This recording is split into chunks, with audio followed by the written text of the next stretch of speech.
Hello everyone, welcome back to my YouTube channel. आप लोग को मालूम है जेएसएससी के द्वारा लगातार एक महीने के अंदर 4 विज्ञापनों को जारी किया गया, जिसमें आपको बता दूं कि उत्पाद सिपाही की बहाली है, सीजीएल की बहाली है, झारखंड की डिप्लोमा लेवल की बहाली है और एक वैज्ञानिक लेवल के बहाली है।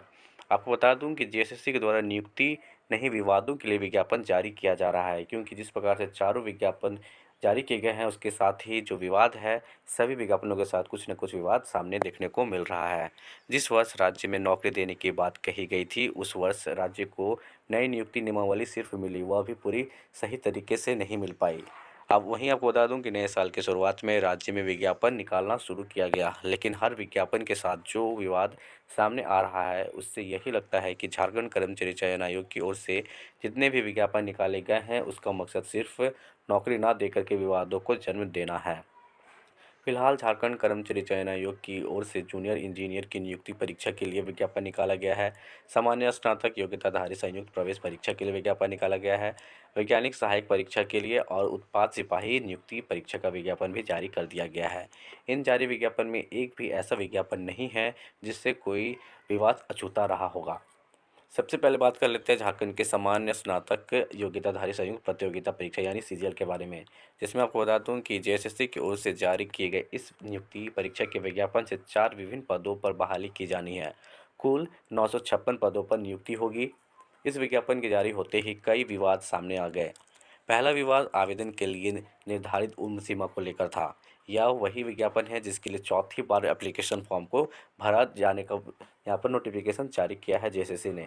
इस विज्ञापन में उम्र सीमा में 10 साल से अधिक का अंतर कर दिया गया है। इस वजह से हजारों लाखों की संख्या में योग्यता रखने वाले उम्मीदवार फॉर्म भरने से वंचित हो गए। इस विज्ञापन का जब पहला आवेदन लिया गया था तब उम्र सीमा 2010 निर्धारित किया गया था।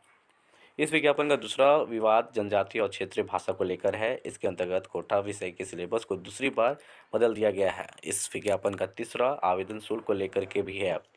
पहला 2019 में जब आवेदन लिया गया था साल 2019 में जब आवेदन लिया गया था तब परीक्षा शुल्क 1000 रुपये रखा गया था। वहीं जब 2022 में आवेदन लिया जा रहा है तब परीक्षा शुल्क 100 रुपये है। यानी कि उम्मीदवार यह समझ नहीं पा रहे हैं कि जो पहले 1000 रुपये उन्होंने पैसे जमा किए थे वह वापस होंगे या नहीं होंगे। दूसरा विवाद झारखंड उत्पाद सिपाही प्रतियोगिता परीक्षा को लेकर के सामने आ गया है। नियुक्ति के इस विज्ञापन को पहले रद्द किया गया, इसके बाद फिर से विज्ञापन जारी किया गया है कुछ दिन पहले ही।